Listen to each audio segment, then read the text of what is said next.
verses 10 to 32.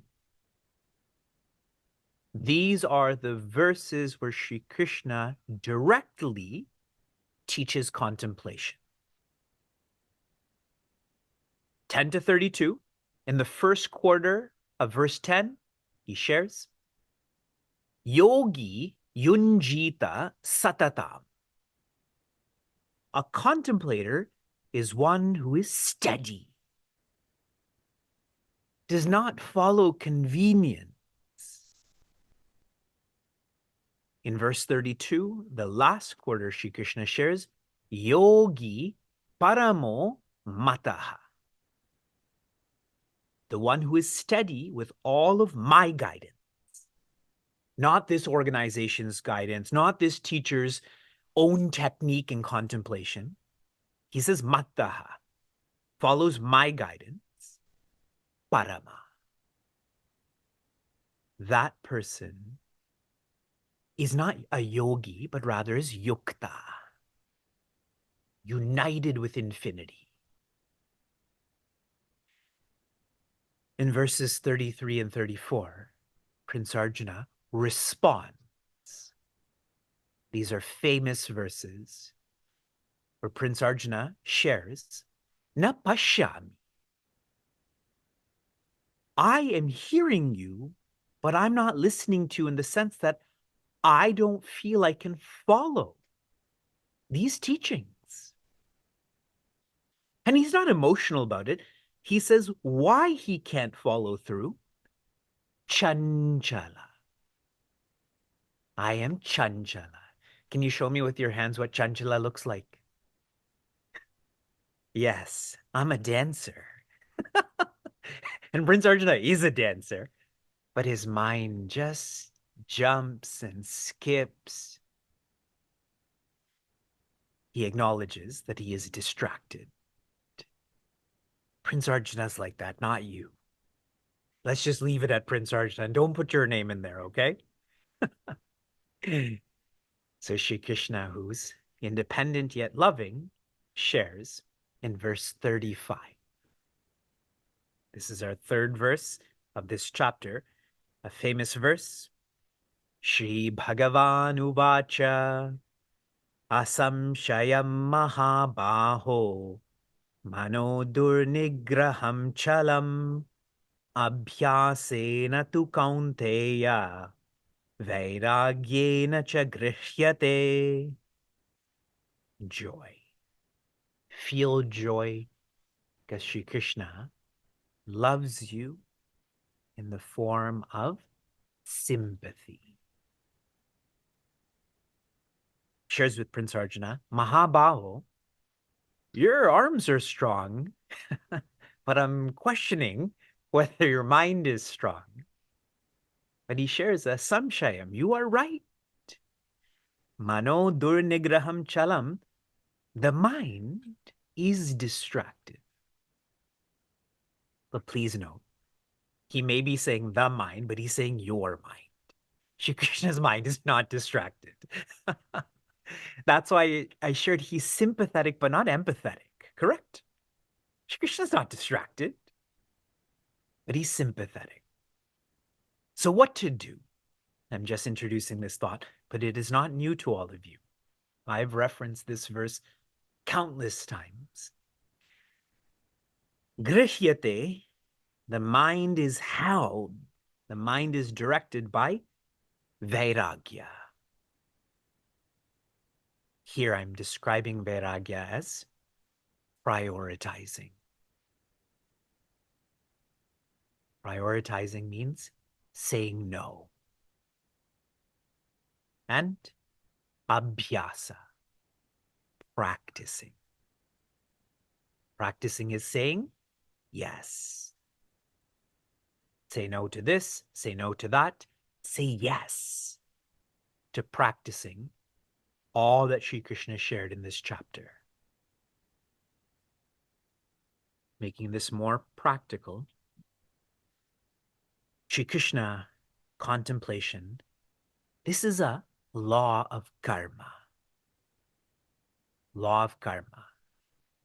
If you don't give anything, you don't get anything. If you give casual, I'm searching on a social media platform time, that's all you'll get. But if you are steady, you will get all. This is a law. And shared in one more way, whatever you input is leaving an imprint. If you want to practice contemplation, if you want to practice focus, yet you're exposing yourself to distraction, sleeping late, intoxicants, reacting, etc., that input is leaving an imprint on your equipment. Obviously, you're not going to be able to contemplate because you are distracted. Prioritize, say no. Practice, say yes.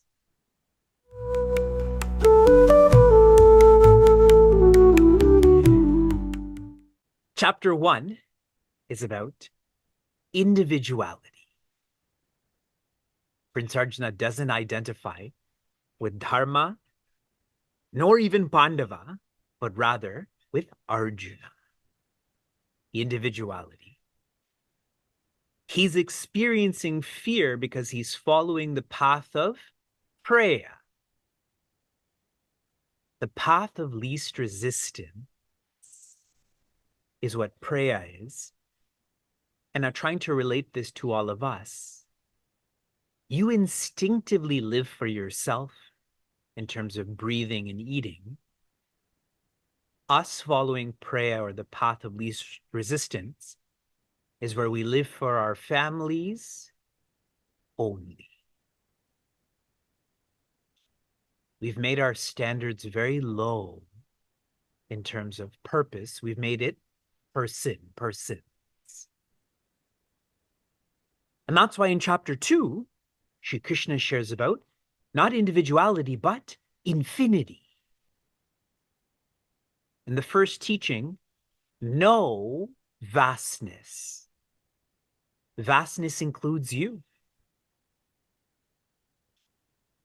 Chapter 3, 4, 5 is about renouncing individuality and reconciling infinity. Chapter 3 in this framework would be making your purpose community. For lots of us, that's checked off. Chapter 4 would be reconciling that your purpose is not community, but society. When you serve society, you get way less recognition, ovation, inclusion. The ROI decreases. And then chapter 5 would be about one's purpose being humanity. If you're going to live for humanity, there can't be a sense of doership. It will be too ineffective, too inefficient.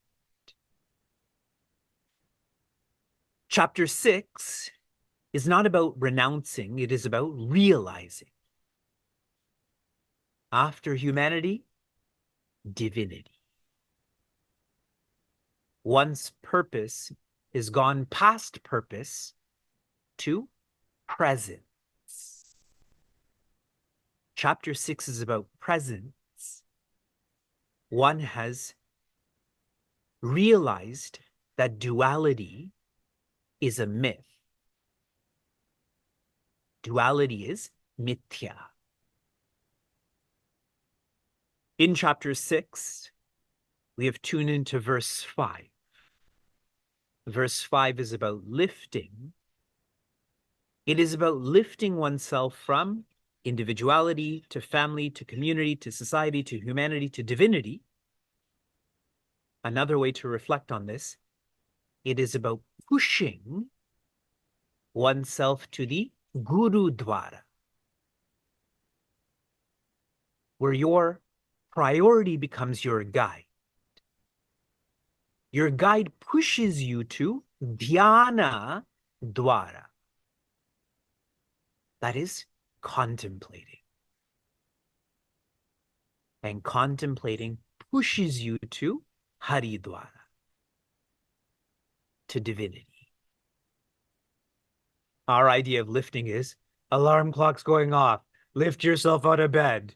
See, now I'm ready for contemplation. This is what Shri Krishna is teaching. In verse 9, we tuned into how the one who's independent has nothing to gain and so has nothing to lose. The way to nurture this independence is to relate to those who are a net gain in your life. Many of us are studying devotion on Tuesdays. We recently came across a lovely sutra or verse. It is number 43 of the Narada Bhakti Sutra. Dusanga sarvatha eva tyajaha. Dusanga means selfish association. Sarvatha, in all ways, eva, is only worth, tyajaha, renouncing, dropping. When I share selfish association, we tend to think of selfish people. The Pujya Swami Tejomayananda has made this more broad. I'm going to read to you a quote of his. That our mind is thinking of deriving pleasure from any external thing. That thought itself is dusanga, or selfish association. If I feel I'm going to find joy outside of myself, that very thought is dusanga. You can be locked in a room by yourself and still be choosing dusanga. In this verse, there's a relationship described as mitra, one who is affectionate for no reason. I was thinking a lot about a friend. A friend is someone whom you associate with, and after you associate with them, you feel more desireless. When you associate with someone and you feel more desireless, that person is your friend. If you associate with someone and you have more desires, that person is not your friend. Then verse 35, Shri Krishna is sharing how by vairagya, that is prioritizing, and abhyasa, that is practicing, you can contemplate. Putting this into a framework also, the three gauges of the evolution of your mind. Gauge number 1, a balanced mind. How do you nurture balance? By saying no. Those who live busy lives, you live an imbalanced life. How do you become less busy? Say no. The next gauge, a focused mind. That comes through abhyasa, or saying yes. Whatever you're interested in, you focus on. Then you get to the third gauge, the real gauge of how one has gone from a seeker to a disciple, is to have a reflective mind. You're just naturally contemplative. Personally, I have found to nurture balance, focus, reflection, this will only come to you if you want it. If you find that you're imbalanced, distracted, maybe you don't want a developed equipment. Maybe you don't want to contemplate.